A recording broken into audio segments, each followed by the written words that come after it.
Thanks for visiting the patient and the weather today. I'm meteorologist Al Peterlin. I'll be talking about the weather health stresses for August 26, 2026. This is a weather report. We keep graphics at tpatw.com. We maintain a storefront on Amazon. Looking at the surface map for Wednesday, midweek, we do have still a frontal position stretching all the way from Great Falls, all the way down to Wichita, over to St. Louis, up to Chicago, and then all the way up to Sheboygan. And gee, I love that word, Sheboygan.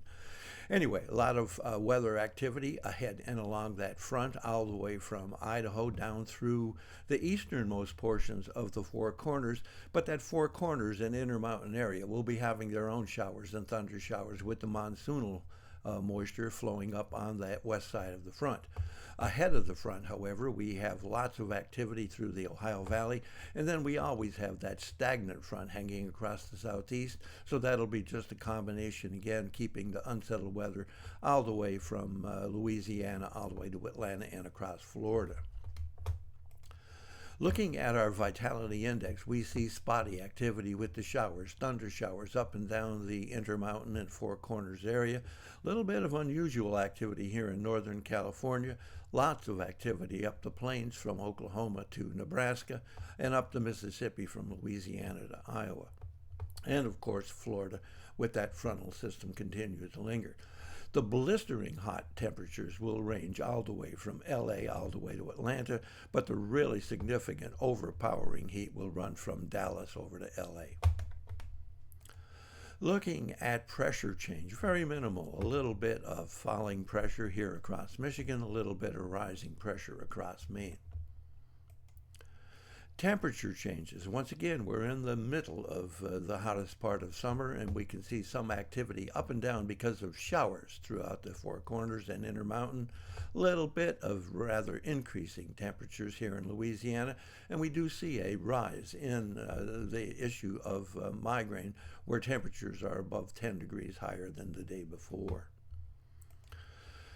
The dew point temperature map will be far more significant, although it shows up better in vapor than dew point temperature change. We can see some dew points rising significantly here across Texas and Oklahoma, even over to Louisiana, and up portions of the Intermountain area. A little bit of falling dew point temperatures here in California, and falling dew point temperatures up the plains. Note rising dew point temperatures in the Carolinas up toward Michigan. Vapor pressure shows it far better, with the vapor pressure rising here across into California, but falling right as the inland portions of California. Rising vapor pressure here across Texas, Oklahoma, and rising pressure almost everywhere east of the Mississippi. Falling vapor pressure up the plains behind that frontal system.